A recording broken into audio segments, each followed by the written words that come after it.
శ్రీరామచంద్ర పరబ్రహ్మణే నమః. శ్రీ గురుభ్యో నమః. శ్రీమాత్రే నమః.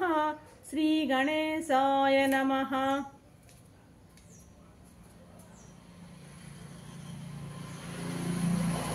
ప్రియ ఆత్మబంధువులారా, యోగ వాసిష్టం స్థితి ప్రకరణము 216వ భాగం. కాలుడు అంటే యమధర్మరాజు తన యొక్క ప్రసంగాన్ని కొనసాగిస్తూ ఉన్నారన్నమాట. ఏమంటున్నాడు ఆయన? అయ్యా భృగువు, ఇంతవరకు చెప్పిన దాన్ని బట్టి తేలింది ఏంటంటే, ప్రపంచంలో కనిపించేటువంటి జడాలైన చేతనాలైన రెండూ కూడా మనస్సు ద్వారా పుట్టినవే, మనసు సంకల్పిస్తే ఉత్పత్తి అయినవే. ఇవి మనసు చేసేటువంటి రూపాంతరాలే తప్ప మరొకటి కాదు. ఇది ఎట్లా కుదురుతుందయ్యా అంటే వివరిస్తాను విను. జడాలైనా చేతనాలైనా తయారయ్యేది మనసు యొక్క శక్తి ద్వారానే తయారవుతాయి. ఈ మనసు యొక్క శక్తి ఏది అంటే, అది ఎక్కడ ఉంది అని అడిగావనుకో, అది దాని అధిష్టానమైనటువంటి శుద్ధమైన పరమాత్మలో ఉన్నది. ఎక్కడుంది మనసు? విశ్వ మనసులో ఉంది. విశ్వ మనసు ఎక్కడుంది? పరమాత్మలో ఉన్నాడు. ఇది విషయం. కాబట్టి మనసుకు ఒక అడ్రస్ ఎక్కడా? పరమాత్మ చైతన్యం. అంటే మనస్సుకు అధిష్టానంగా ఉన్నటువంటి శుద్ధ చైతన్యమే అటు జడ వస్తువుగాను స్థితి పొందుతుంది, ఇటు చేతన వస్తువుగాను స్థితి పొందుతుంది. ఆ ఉత్పత్తి స్థానం ఏది అంటే ఆ శుద్ధ చైతన్యమే. ఎలాగో వినవయ్యా అంటూ, ఒక భూమిలో ఒక విత్తనం ఉంది. ఆ విత్తనంలో కాండంగాను, కొమ్మలుగాను, ఆకులుగాను, పువ్వులుగాను, పండ్లుగాను అన్నీ కూడాను ఎలా రూపాంతరం చెందుతుందో ఆ విత్తనము, అలాగే అధిష్టానమైనటువంటి ఆ సత్, ఆ యొక్క చైతన్యమే, ఆ పరబ్రహ్మ పదార్థమే లోంచే సువిశాలమైనటువంటి ప్రపంచం అంతా విజృంభిస్తోంది. ఉన్నది ఒక్కటే అధిష్టానం, ఉన్నది ఒక్కటే అధిష్టానం. అది ఏదది? చైతన్యం, శుద్ధ చైతన్యం. ఆ శుద్ధ చైతన్యంలో ఏముంటాయి? సత్, చిత్, ఆనందం. సత్ అన్నమే ఉండడం అనేది అదనమాట. శుద్ధ చైతన్యంలో సత్తు చిత్తు, సత్తు చిత్తుల కలయిక. సత్ అమ్మవారు, చిత్ అయ్యవారు. అర్థమైందా? ఈ సచ్చిత్తుల కలయికే శుద్ధ చైతన్యం. ఆ సత్తున్నదే, ఆ సత్తే ఈ యొక్క ప్రపంచానికి, మనసుకి, దేహాలకి, ప్రాణికోట్లకి అన్నిటికీ మూలం ఆ సత్తే. ఉన్నది ఒక్కటే, అదే అధిష్టానం, అదే సత్, అదే పరబ్రహ్మ. ఆ పరబ్రహ్మ నుంచే చిత్ర విచిత్రాలైనటువంటి ఈ మనో ఆ సంకల్ప కోటాను కోట్ల రూపాలు అన్నీ కూడాను ఆ సత్తు నుంచే ఉద్భవిస్తున్నాయి. ఆ మనశక్తులు కొన్ని దేవతలైనాయి, కొన్ని మానవులయ్యారు, కొన్ని పశుపక్షాది క్రిమికీటకాలయ్యాయి. ఇలా అనేక కోటాను కోట్ల వైవిధ్యాలు కలిగినటువంటి జీవులన్నీ కూడాను ఎక్కడి నుంచి వచ్చాయంటే అధిష్టానం నుండే. ఏమిటి అధిష్టానం? శుద్ధ చైతన్యం. చైతన్యంలో సత్ అనేది సన్మాత్రమే అనే పదం వాడతారు. సత్ నుండే ఇవన్నీ ఏర్పడ్డాయి. ఇలా జీవులు రకరకాలుగా ఏర్పడడం అనేది అక్కడి నుంచే జరిగింది. ఇప్పుడు సముద్రంలో అలల్లాగా, సాగరంలో అలలు ఎలాగైతే నిన్న అనుకున్నాం, పొట్టి అల, పొడుగు అల, మీడియం అల, ఇలా రకరకాల అలలు, ఫేనాలు, బుద్బుదాలు, సుడిగుండాలు, ఆవర్తాలు, రకరకాలు అన్నీ కూడాను ఎక్కడ ఏర్పడుతున్నాయి? సముద్రంలో ఏర్పడుతున్నాయి. ఆ రకరకాల నామరూపాలు పెట్టి అలా పైకి ఉబ్బెత్తుగా ఉంది, ఇలా జలం ఉంది అంటే అలా నామం రూపం వస్తే అలా అంటున్నాం. అదేవిధంగా తిరుగుతూ ఉందంటే అది సుడి అంటున్నాం. అంతేగాని నామరూపాలను బట్టి వాటిని విడివిడిగా అంటున్నాం. కానీ అన్నిట్లో ఉన్నది జలమే. సాగరంలో అన్ని రూపాలుగా కనిపిస్తుంది, జలం మాత్రమే.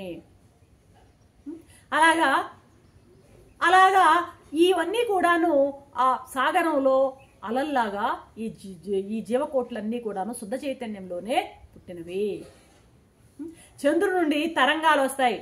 ఎలా వస్తాయి? చంద్రుని కిరణాల్లాగా, సాగరంలో ఉన్న అలల్లాగా ఈ మనశ్శక్తులు ఆత్మ నుంచి పుట్టి అందులోనే ఉంటూ దానికంటే భిన్నంగా ఉన్నట్టు కనపడుతున్నాయి. సాగరంలో అల, సుడిగుండము, బుడగ, నురుగు ఇవన్నీ సముద్రంలోనే పుట్టి సముద్రం కంటే వేరుగా నామరూపాలతో కనిపిస్తున్నాయి. అలాగే ఈ జీవకోట్లన్నీ కూడాను ఆ శుద్ధ చైతన్యం నుంచి పుట్టి ఇక్కడ మళ్ళీ నామరూపాలతో ఈ మానవులు, ఇది కుక్క, ఇది నక్క, ఇది చెట్టు, ఇది చేమ, ఇది జడము అనేటువంటి రకరకాలుగా మనకి కనిపిస్తూ ఉంది. భిన్న భిన్నంగా గోచరిస్తున్నాయి. మహర్షి, ఇవన్నీ కూడా మనస్సు చెలించడం వల్ల కలిగిన వికారాలే. ఈ దేహాలు, ఈ సృష్టి, ఈ ప్రపంచము, ఈ జడము, ఈ చేతనాలు ఇవన్నీ కూడాను మనస్సు చెలించవని. ఎవరి మనస్సు చెలించింది? విశ్వ మనస్సు చెలిస్తే సృష్టి అయ్యింది. ఇక్కడ ప్రత్యేగాత్మ ఇక్కడ చెలింపు జరిగినప్పుడు ఇక్కడ దేహం అయ్యింది. అర్థమవుతుందా? మనసు చెలిస్తే వచ్చేటువంటి ఇవన్నీ ఆ వికారాల్లో ఒక రూపం. ఇప్పుడు నీ కొడుకు ఆ సమంగా నదీ తీరాన అక్కడ బ్రాహ్మణ పిల్లవాడిగా ఉన్నాడు కదా, అది ఈ వికారాల్లో ఒక రూపం. అది నువ్వు చూస్తావా? చూడాలని నీకు ఇష్టంగా ఉందా? పద వెళ్దాం ఇద్దరం అంటూ బయలుదేరి తీశాడు యమధర్మరాజు. ఇద్దరు కూడాను ఆకాశ మార్గాన అలాగా వెళ్ళి సమంగా నదీ తీరానికి చేరారు. కొంతసేపటికి ఆ నదీ తీరాన్ని చేరారు. ఆ యొక్క మునికుమారుడు రూపంలో శుక్రుడు దీర్ఘమైనటువంటి సమాధిలో ఉన్నాడనమాట. ఇంకా ఆయన నుంచి బయటికి సమాధిలోంచి బయటికి తేవాలి కదా, ఎవరో తెస్తే గానీ ఆయన సమాధిలోంచి బయటికి రాడనమాట. కాబట్టి యమధర్మరాజు ఏమన్నాడు? ఆ శుక్రుడు ఆ సమాధి నుంచి లేచి కూర్చునుగాక అని గట్టిగా ఆయన సంకల్పించాడు లోపల. వెంటనే శుక్రుడు మెల్లగా కళ్ళు తెరిచి సమాధి నుండి లేచాడన్నమాట. లేచి తండ్రిని యమధర్మరాజుని ఇద్దరిని చూశారు. చూసి, మహానుభావ, ధన్యుణ్ణి, ఏ శాస్త్రము, ఏ జ్ఞానము, ఏది కూడాను, ఏ విద్య నన్ను ఉద్ధరించలేదు. మీ దర్శనంతోనే నాకు అంతా కూడాను, నాకున్నటువంటి మోహం అంతా, నా కంటికి కప్పినటువంటి మోహ పొరలంతా అంతా కూడా తొలగిపోయాయి. మీ దర్శన భాగ్యంతో నేను పునీతున్నయ్యాను అంటూ పాదాల మీద పడి నమస్కరించాడు అనమాట. ఇక తండ్రి ఆ కొడుకుని ఆనందంగా దగ్గరకు తీసుకుని, అరే బాబు, ఎంతకాలం అయిందిరా నువ్వు తపస్సులో ప్రవేశించి? నేను తపస్సు చేసేటప్పుడు నాకు సేవలు చేస్తూ ఉన్నావు నాయనా. ఆ రోజులన్నీ కూడా నీకు అసలు జ్ఞాపకం ఉన్నాయా? ఈ లోపల ఎంత దీర్ఘకాలం గడిచిందో అదైనా నీకు తెలుసా అని ఒక్కసారిగా ప్రశ్నల వర్షం కురిపించారు. బాబు, ఒకసారి నిన్ను నువ్వు స్మరించుకో, నీ యొక్క ఏం జరిగిందో దివ్యదృష్టితో చూడు అని అన్నాడు. ఎవరు? భృగు మహర్షి. ఆల్రెడీ ఆయన కూడా సిద్ధుడై ఉన్నాడు కాబట్టి ఒక్కసారి వెంటనే అతను అలాగా దివ్యదృష్టిలోకి వెళ్ళిపోయాడు.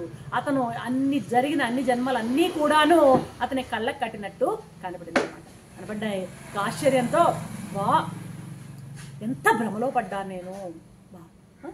ఈ పరమాత్మ నియతికి అసలు ఏమైనా వర్ణించ వీలు కానిదే ఇది.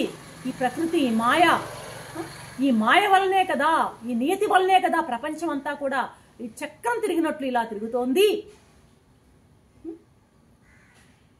ఎన్ని జన్మలెత్తానో నేను, ఎన్నెన్ని అనుభవాల్ని పొందానో.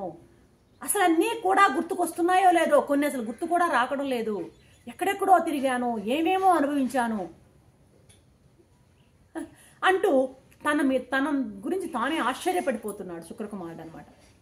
ఆ రోజు అసలు నా మనసులోకి ఏదో ప్రవేశించింది. ఇది ఇట అనమాట సంకల్పం. ఏం సంకల్పం? ఆ అప్సరస పైన మోహం అన్నమాట. అసలు అప్పుడు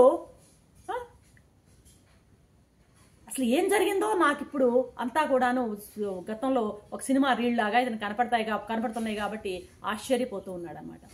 ఆశ్చర్యపోయి, నాకు ఇప్పుడు అర్థమైంది, ఈ జగజ్జాలం అంతా కూడాను మనోభ్రాంతి మాత్రమే, మనసులో కలిగే భ్రాంతే ఈ జగజ్జాలం అంతా.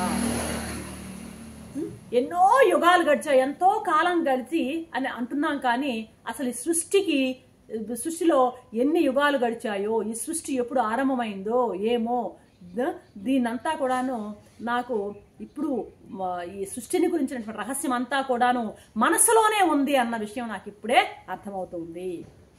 నాన్నగారు, నేను తెలుసుకోవాల్సిందంతా తెలుసుకున్నాను, నాకు తెలియాల్సిందంతా తెలిసిపోయింది, ఇక తెలుసుకునే పనేమీ లేదు, ఇక చూడవలసిందంతా కూడా నేను చూసేశాను. కాబట్టి ఇక ఈ తిరుగుళ్ళు, ఈ యొక్క ఇవన్నీ కూడా, ఈ భ్రమలన్నీ కూడా నాలో తొలగిపోయాయి అంటూ తనను తాను వివరించుకుంటున్నారు భృగు మహర్షి ముందు, యమధర్మరాజు ముందు శుక్రకుమారుడు. రేపు ఏం జరుగుతుందో చూద్దాం. అంతవరకు సెలవు. సర్వం శ్రీరామచంద్ర చరణారవిందార్పణం. ఓం శాంతి శాంతి.